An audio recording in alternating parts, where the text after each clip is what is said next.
I suddenly found this joy of getting all my roommates in the common area before we would go out at night and putting a VHS cassette in, because those were the days. Yep. And it was like I was doing Tammy Lid Webb butt blasters before going out at night, or I was doing abs of steel, like 8 minutes abs of steel. So I was like, we're going out tonight. We got to get it high and tight, like with a different goal than Access more.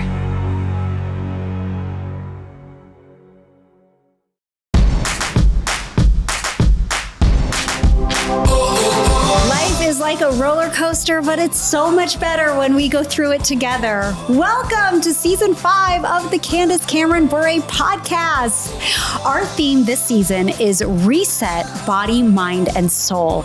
And my guest today is one of my besties. You've seen her all over my Instagram. It's Stokes. Kira is a health and wellness expert based in New York City with more than 25 years of experience in the fitness industry. Kira uses the Stoked method, a science-backed training system, which has gained her a passionate, devoted, global following, me included. She's been featured in countless publications, including Shape, Women's Health, Self, Vogue, Business Insider, Wall Street Journal, and the New York Times. But most importantly, Kira has been a good friend of mine and my personal fitness trainer for the last 9 years. Welcome! I have to hug you. I know. Welcome, Kira. Oh my gosh. It feels very weird to be sitting down with you. Well, I feel like this in our 9 years together is probably, am I moving this? There we go. Yeah.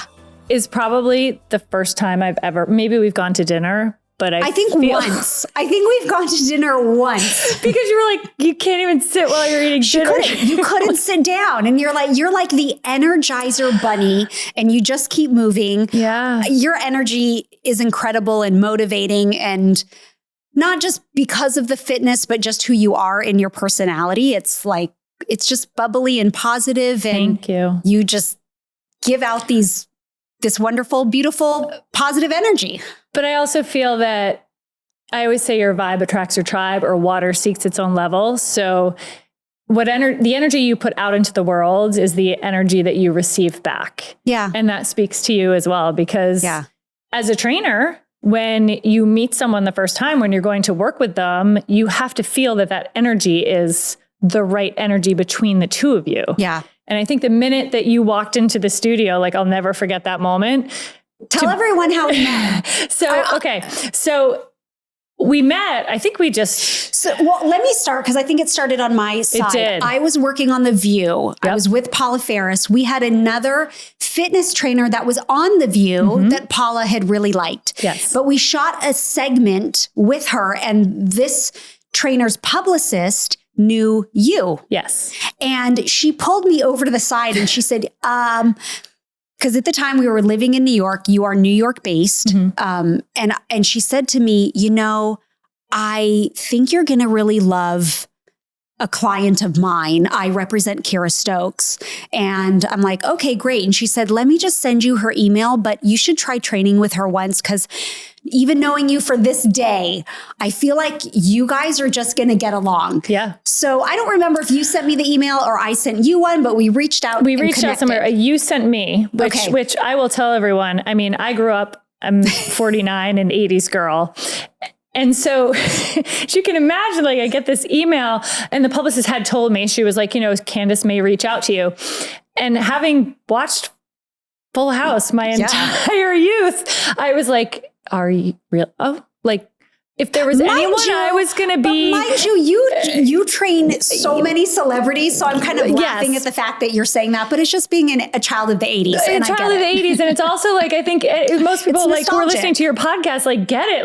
I felt like you were my best friend growing up and you didn't know it. You were in my living room every Friday night. TJIF Fridays. It was me and Candace. So, you reached out first and I was like, oh, wow, okay, this is going to happen. And then when you walked in the studio, and I've told this story so many times, but out of everyone I've trained, and as you said, I've trained quite a few celebrities. You walked down the stairs and I had a moment where I was like I know you're Candace Cameron, but I was like, DJ Tanner just walked into the That's so studio. funny. That's so funny to me. And I had to play, I was like, play cool, Care, play cool, like whatever. But I could right off the bat, like, and you know, as a trainer, and I think you know, as a client, that there should be this immediate connection almost. Yes. I think within the first few minutes of us even talking, we understood one another. And I think that's a great point to anybody who's looking for a trainer. And a lot of times, you know, we are in the new year, and this is a time when people are looking for possibly a new program, a new trainer, whatever it may be.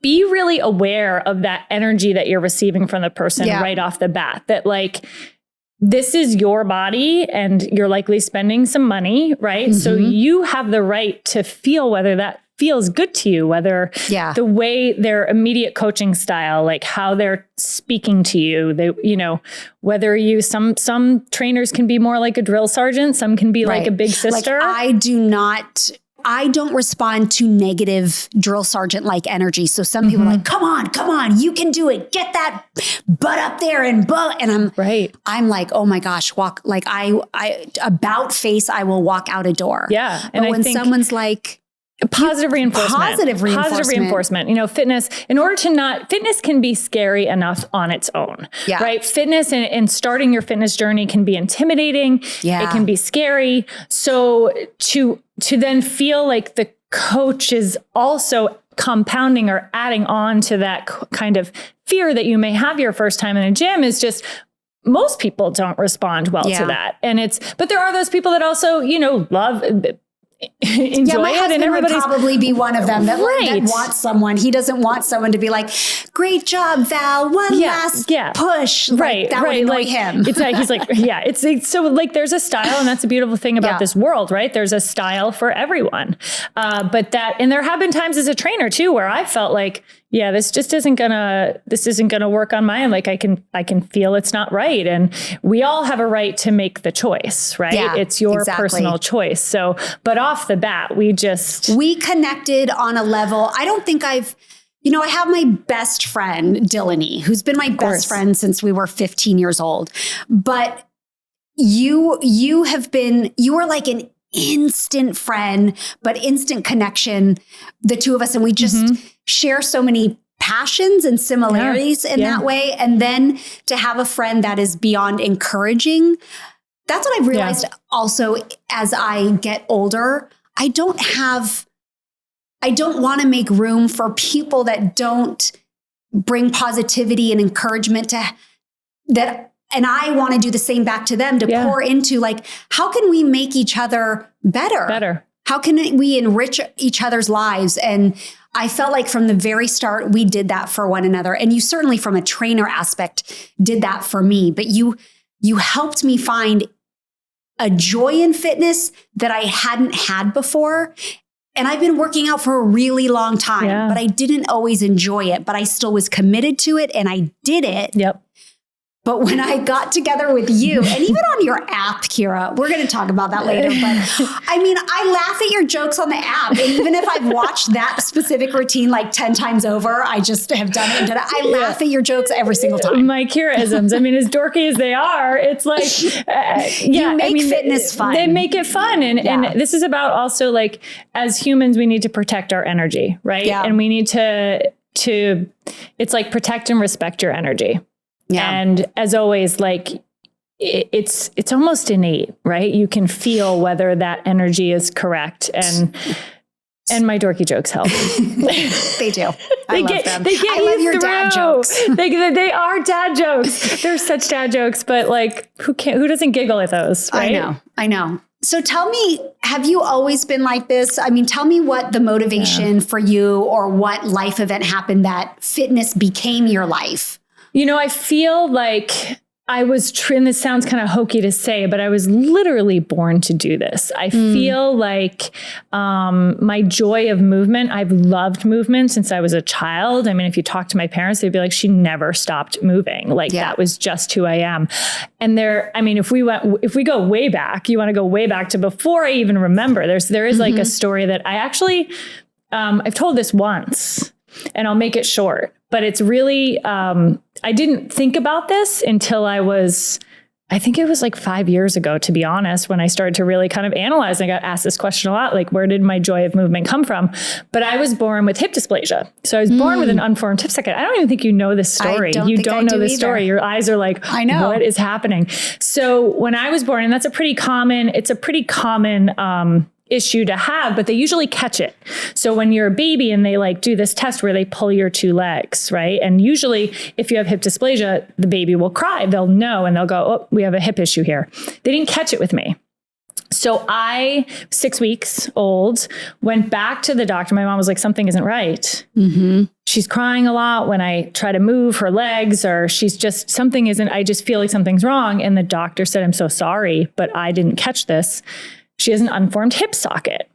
So they had to put me in casts, and I was pigeon-toed. I was a mess. I was a hot mess when I was like, so I was pigeon-toed. So my feet turned inverted, which again is common, but I also had hip dysplasia. So the two together was a lot. So because they didn't catch it, they had to put me in casts on both my legs, and I had special shoes for my feet, which they've changed this. We have, times have changed now, but I had a bar between my two legs, casts on, and special shoes for the first year of my life. I couldn't move, right? So you're a baby, you're trying to crawl, you're trying to do all these things. And all my mom could do was sit me up against my toy chest. There's a picture of me with two casts on, and I just sit there. This story's crazy. So to shorten the story, when I got the cast off that night, my mom heard this banging. My parents heard this banging in my crib, and they went in, and I was banging my arms and legs, like flailing like a chicken. She called the pediatrician. She's like, something is really wrong with my child. There's something wrong. And he said to her, she's been trussed up like a turkey for the first year of her life. What do you expect her to do? She's free now. Wow. She can move her limbs. And you've never stopped moving. And I've never stopped moving. And I literally figured this out during one conversation like 5 years ago. And I was like telling them about hip dysplasia. And I actually think it was one of my friends, my friend Brendan. And he was like, you've never told this story. And he's like, Kira. I was like, I'm really thinking this is where my love of movement stems from. Like from that point on, I was so grateful to move, and I was like, I could move my limbs. And I really did bang like that though for quite some time. Like it became kind of this thing. They'd come in and rub my back and it would calm me down. But so that's going way back to my love of movement. But I think my appreciation subconsciously, my love and my gratitude toward the ability to move somehow stems from that point in my life. And I didn't even realize it. And then I was just one of these kids that was always active, always outside running around, and was a gymnast. Not a very good one. But I loved it, and I was committed and I loved it. I wasn't great, but, and then I got to college, fast forward, and I suddenly found this joy of getting all my roommates in the common area before we would go out at night and putting a VHS cassette in, because those were the days. Yep. And it was like I was doing Tammy Lid Webb butt blasters before going out at night, or I was doing abs of steel, like 8 minutes abs of steel.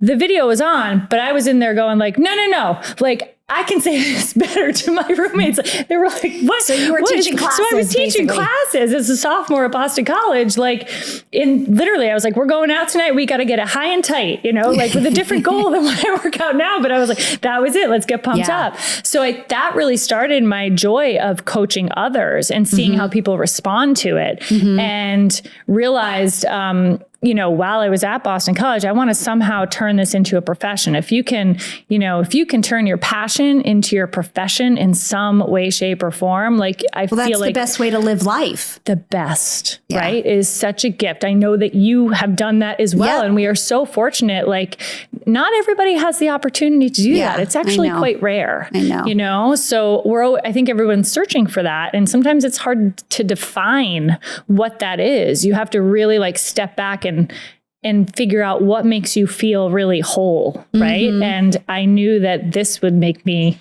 feel whole, because what has gotten, I will say this has gotten a bit lost in the industry, but what I always come back to is that as a trainer or as a fitness professional, you are in the service industry. This is not about me. This is about those that you serve. You are trying your best to make others feel and, obviously look their absolute best. And that's really why I love it, right? I love the movement, but man, like after we finish a session and I get a text from you that says like, I feel so good right now. Like that's what sets my soul on fire. Yeah. It's the movement that I do, obviously love it. It ignites the fire within me, but what keeps it going and keeps like the flame burning is the people that I serve. Which is why you're one of the reasons you are such a great trainer. And I want to have you expand upon what your method is, the Stoked method, because I too have worked with many trainers over the course. I started working with personal trainers at 16 years old. Yeah. When I needed to lose weight. When you were DJ. When I was DJ. Yeah. We're going to do the therapy in some other episodes. But that kind of started my journey with fitness and working with some trainers who were great. They really were. But what I love about you is that you're so knowledgeable about the body and how you move it, why you're moving it, the best way to move it, making sure form is good. Like you have all of the science behind it with your years of expertise and real trained information. Yeah. And so that sets you apart. So I'd love for you to tell everyone what the Stoked method is. I feel like the Stoked method is getting harder and harder for me to like explain as the years go on, because they're so like, I think this is an important takeaway too. Like I'm forever a student, right? And I'm forever learning and I'm forever evolving. So what I define the Stoked method of is what it was when I was 25 is so different now at 49. And I'm so grateful for that. But, the one-liner is it's a science-backed functional flow of movement that reinforces the connection between your mind and your body without overloading you on the science. The science is there, but it's also about, explaining and moving your body in a way that you understand, and you're fully connected. What makes the movement different, and this is what resonated so well for you right off the bat, is this flow of movement. It is this, and again, I think, we learn so much as we are fortunate to gain more years in life, right? That defining how I put movement together was much more, I didn't have a definition of it until I would say like 10 years ago. I finally went like, wow, it's not the moves themselves. It's how they're programmed together to create the seamless flow that is a constant connection of your body that makes the method so different and so effective. That thinking back on it, it comes from my years as a gymnast. That when you watch a gymnast do a floor routine, do you ever see them just like do a random cartwheel and then stop and go the other way? Oh, split leap. One move flows into the next, right? And it's beautiful to see, but it's also incredibly effective for your body. Yeah. So, and it keeps your mind so engaged and so fired up, and it keeps your entire core fired up, and it allows you to infuse what's really important in fitness, mobility within the circuit. So it's like a stacking of movement. And the stacking is from doing weights, but moving your body. And then, you talk about the 3-step, because I'm trying to help understand, and I don't know the words for it, but like if we lift something, if I'm using weights and lifting, but then you'll have me do a complementary movement after that and another complementary movement after that. Okay. So the breakdown of a typical circuit within, let's say like Stoked Shred 360 or Stoked Strength 360 is you perform a compound strength move, which typically uses dumbbells, right? Or weights, something that are easily accessible. And a compound strength move, the reason they're so important is that it's like getting more muscle for your hustle, getting more bang for your buck, right? It's a movement that allows you to use more than one muscle group at a time. We then follow that with a complementary, either plyometric or a body weight strength move. So I'll give an example. If you're doing a squat, shoulder press, tricep extension, right? That's your anchor strength move with your dumbbells. That's like where we go hard with the strength. Immediately following that, you may do, I'll give a simple example, squat jumps. Because that first move involved a squat with weight. Squat, shoulder press, tricep extension. Put the weight down, immediately sit back into a squat.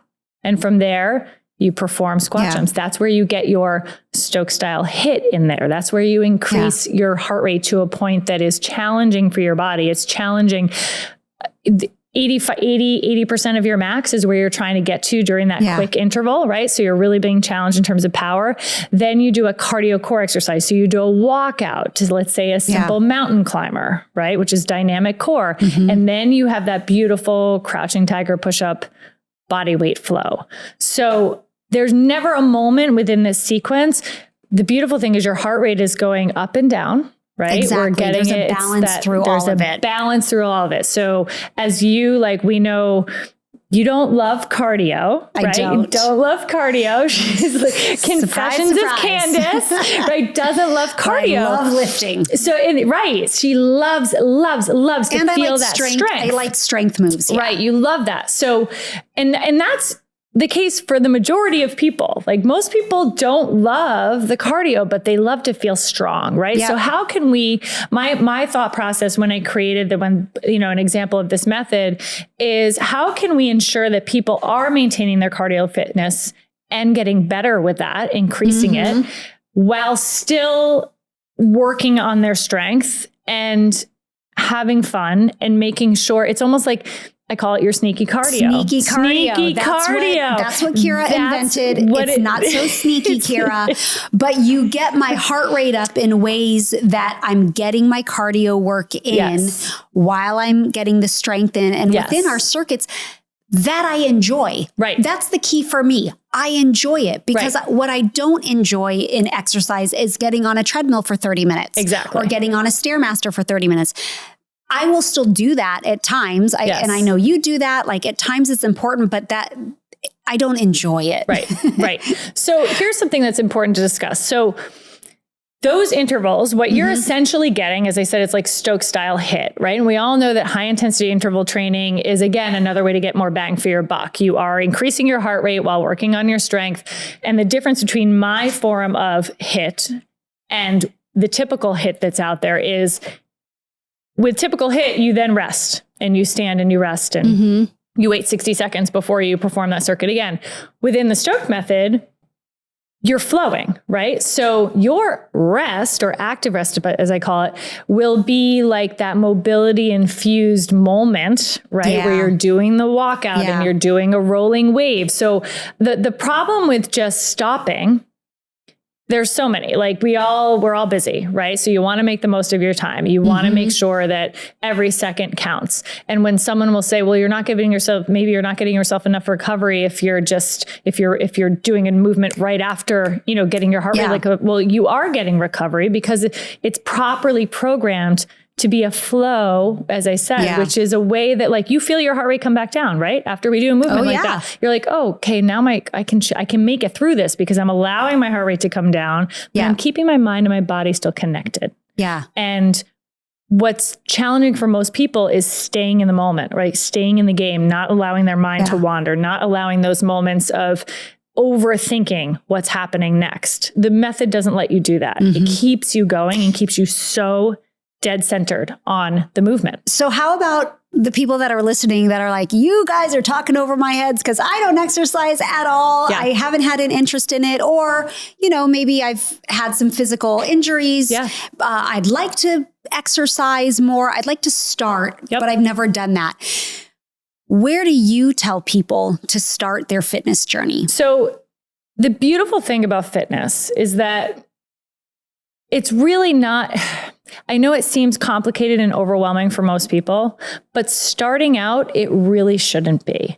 So we talk about this, and you'll hear about it. It's like a buzzword now called zone 2 cardio.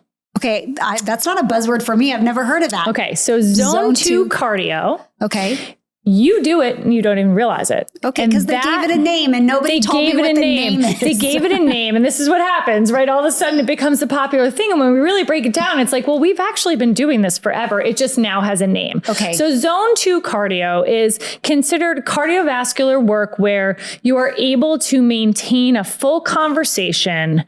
It's like, I hate to call it unintentional cardio, but it's unintentional cardio. It's like, so you're going through taking a walk is an example. Maybe it's going grocery shopping with your cart and you start to walk a little bit faster. It's movement that keeps you within about 40 to 60% of your max heart rate, right? Okay. So the thing about zone 2 cardio is that you can mesh it into your daily life. It doesn't have to be like, oh, I set aside time, because the number one reason people say that they don't work out is that they don't have time. Right. And quite frankly, we all have time because you make time for what's important. Exactly. You make a choice, right?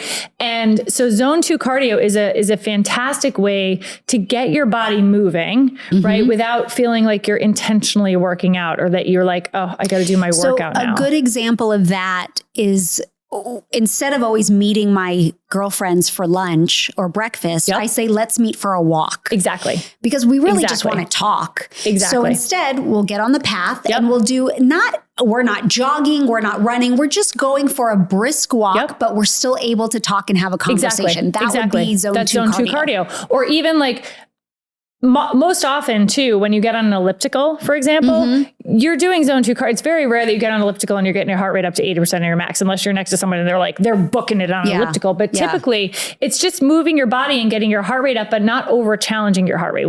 So a great way to test if you're doing zone 2 cardio, if you're with a friend and you go for a hike, if you can't keep talking to them while you're hiking, you're above zone 2 cardio. Okay. Right? If you are on the path walking in general, it's like you need to be able to keep a conversation. If you don't have a buddy, can you keep a conversation with yourself? Like, you may look crazy, but talk to yourself. like I talk to myself a lot. So just talk it out. Talk it out loud. That's zone 2 cardio. So one of the best ways to just get going is to realize that there are moments in your day where you can implement zone 2 cardio, whether it's even just walking to the train, or it's walking to school to pick your kids up, or it's parking from a further spot at the grocery store. You can get those little bits in, which I also call movement snacks, right? And exercise snacks, movement snacks, which there's so much science out there now to say, and I've been preaching movement snacks since the day I started training, because there were times back in the day when I was training 12 people a day where the only time I could fit in my own workout was snacking on movement for 15 minutes in between clients. And it obviously was super effective. And there's so much science to support that now. And there's 2 different kinds of movement snacks, 2 different categories I put them into. So one is a movement snack, like we're sitting here right now, right? If we jumped up and did 20 jumping jacks, there's a movement snack. Right. Okay. So movement snacks are typically anything. They go from 60 seconds to 5 minutes. Okay. You can do them at any point, but it also should be something that like you can jump up and do, and with no fear of being injured, right? Like you're not warmed up. You don't need to be warmed up to do these things. Maybe you're sitting in this chair right now and we practice squatting. You know how badly I want to do this now. It's like killing me. I just want to slide off. Yep. Just some ditch. You could just, exactly. Like you pull to the side, you just, and you start squatting. I don't. So you start squatting and you sitting back down. Like things like that where we, which are really great if you do work in an office and you're sitting all day. Yeah. So every hour, like do a movement snack. Do a movement snack. You know, when you're starting your fitness routine, it's as simple as that. It's as simple as finding these moments in the day where you pass by the countertop in the kitchen and you're like, let me just try 10 incline push-ups on the countertop right here. Let me make sure when I'm getting up off the couch that I'm turning that into like 10 squats, sitting up, sitting down. Let me park further from the grocery store. Like that's step one. That step one is just almost retraining your brain to think in that direction, right? And remembering that it needs to become a habit, like brushing your teeth. Like how you think of implementing fitness into your life initially needs to become, and there's a way of this, it's always stacking, right? That's how my app works. That's how I think, but stacking habits, right? So if you know that you need to drink more water, And we all need to hydrate and drink more water, but you need to drink your water before you have your coffee in the morning. Put a water bottle by the coffee maker. Mm-hmm. Or by your bed. There's habit stacking, right? Yep, habit stacking. Exactly. Stack the water with the coffee. The coffee's a habit. So now I'm going to make the water before the coffee a habit. Stack a habit of, okay, every time I get off the couch, I get up and down 10 times off the couch rather than just once. And then every time I walk to the refrigerator, I do 10 push-ups. Stack those 2 habits, right? So habit stacking is a great way to just make it an innate thing in your brain. You're starting to shift your brain to think of your environment differently and moving slightly differently. And then, for example, like on my app, the fine tuning section where everything is like 10 minutes or less, but it's really a way to like learn how to connect your core, learn how to connect to your glutes, learn how to connect to your upper body. Those are the best ways to wake up the muscles in your body. It's not by trying to go out and do a 30-minute workout when you're starting your fitness journey. And I'm going to interrupt you because this is one of the reasons that I talked about earlier, why I love you so much and you and the quality of your training. Because if you do go to Kira's app and look at the fine tuning on there, whatever program, Kira is her instructions and her cues. You're so good. And I've taken so many fitness classes in my life, and there's been some great trainers, but when they're not telling you, if they're like, hey, we're going to do some squats right now, but they're not telling you how to put the focus into the right muscle, then I watch so many people, and I totally hate to be that, because I don't think I'm not the perfect fitness person. However, I fully admit I might be judging you in class. I might be judging your form. That's what I'm talking about. I'm not judging your body, I promise, but I might be judging your form in a way that I want to help you have a better form, because I can see people in a class and they're doing a squat, but the way that their body is positioned, they don't know what muscle they're actually trying to engage and activate.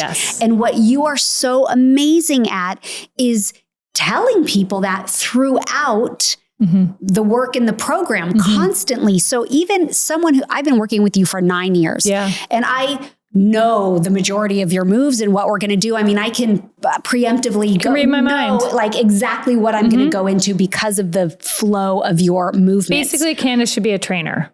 I'm going to get on your app one day. I'm going to pop in with Gary. That is going to happen. That's Kira's husband. Gary and I are going to pop in and we're going to surprise. I feel like I would sell. I don't even know how many subscriptions if that ever happened.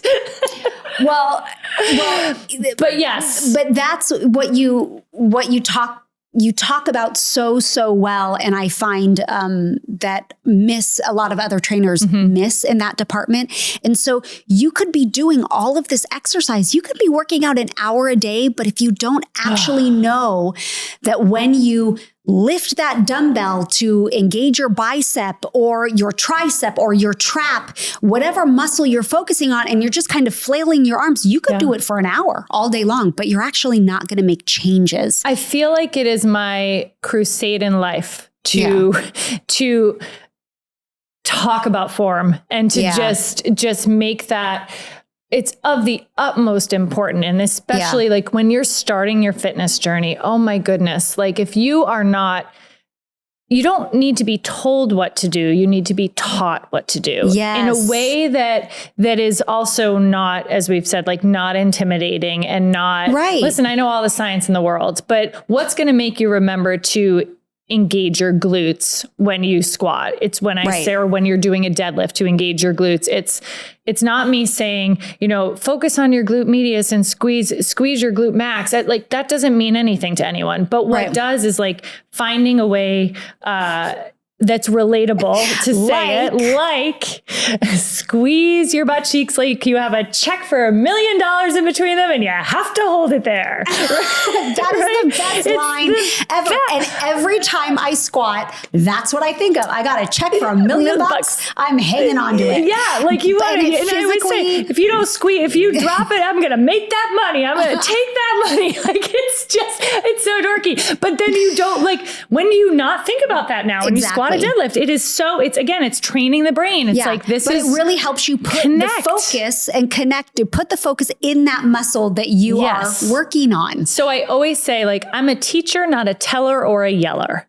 And if what I hope most when you do these workouts on the app, and I know it to be true because I get the emails about it, I get the DMs about it, that I want you to walk away feeling like you learned something, you just learned something new, whether you've been working out for 20 years, 10 years, or today was your first day, that you walked away with some kind of newfound confidence from that workout, whether you finally felt the number of times I hear, oh my gosh, for the first time in my life, I finally learned how to engage my core, what it meant to feel like I engage my core, because you don't need to be told what you need to know the muscle group that you're working, know how to activate and connect to it. That's so key. And I give that in every form cue that I offer.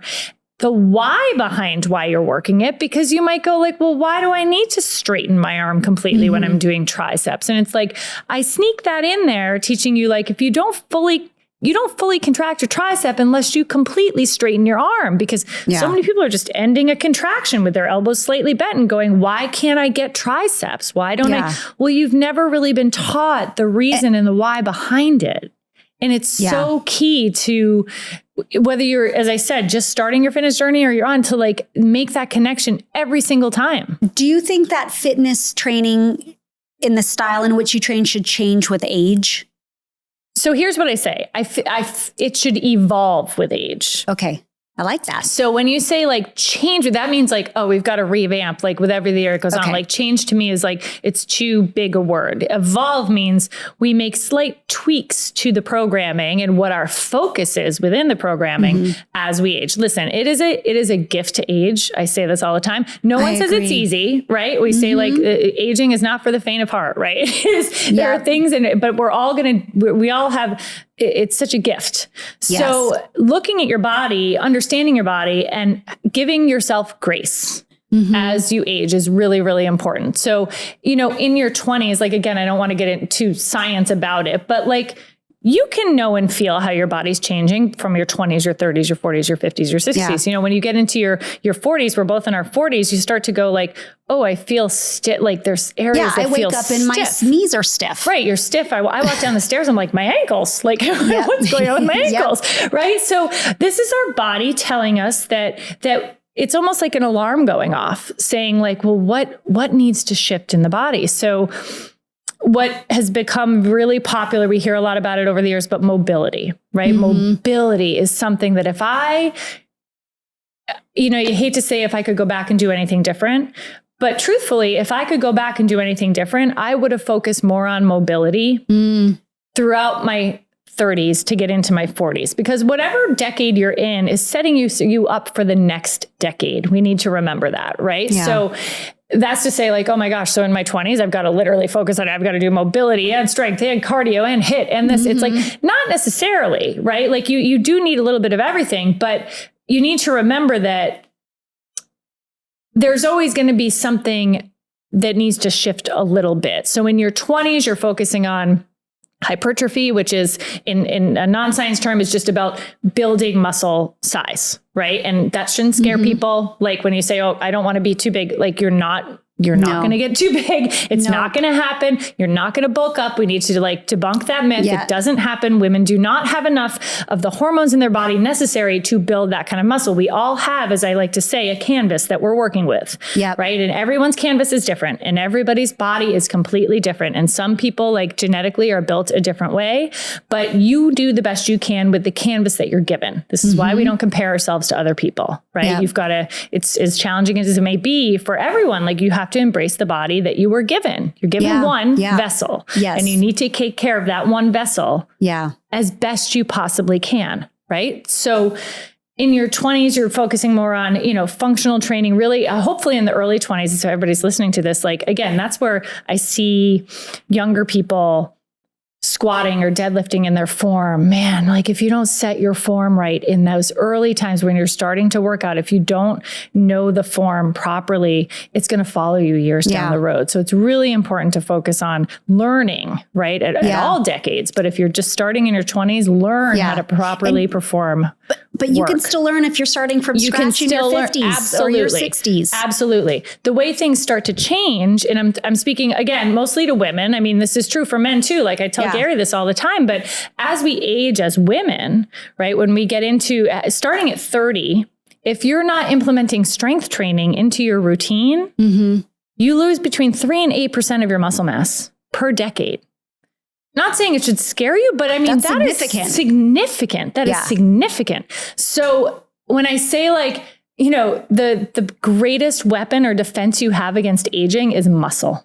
It is muscle. It is ensuring that you, again, no matter what decade you're in, are setting yourself up for maintaining or gaining muscle mass as we age. Because my goodness, 10%, like you do that, think about that every decade, starting at 30, like it's major. So you need to make sure when we talk about strength training, there's endurance strength training, which is like the fine tuning category on the app, right? Which is, or an example would be a wall squat, like sitting in a wall squat between 60 and 90 seconds. That's endurance strength because you're holding a position for an extended period of time.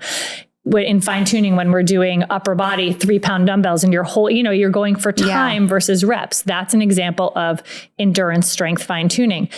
But strength in terms of like changing your muscle fibers, where you're challenging your muscles to the point where the last 2 to 4 reps, your form, you're thinking, I might be compromising my form here. You're being challenged in that way is really, really important. So if you're starting your fitness journey, what you do need to make sure, and this has kind of been lost in the media, I feel like, because the focus is on like women and strength training and making sure you're lifting heavy enough. I feel like it discourages people who are starting their fitness journey because they go, well, I'm not lifting 30 pounds. Right. Is it going to matter? Start with your body weight. Like if you can't push and pull your body weight, it is the best tool you have. Credible programs with body weight only on your app. Kira, our time is finished. It's killing me because I really want to do a part 2. I could easily talk to you, I mean, forever and ever, but another hour because I have a lot more questions that we can't get to. But I'm going to just finish with this. Actually, we're going to take a listener question. We do it every episode. Yeah. And then I'll wrap it up. We need 7 hours. I know.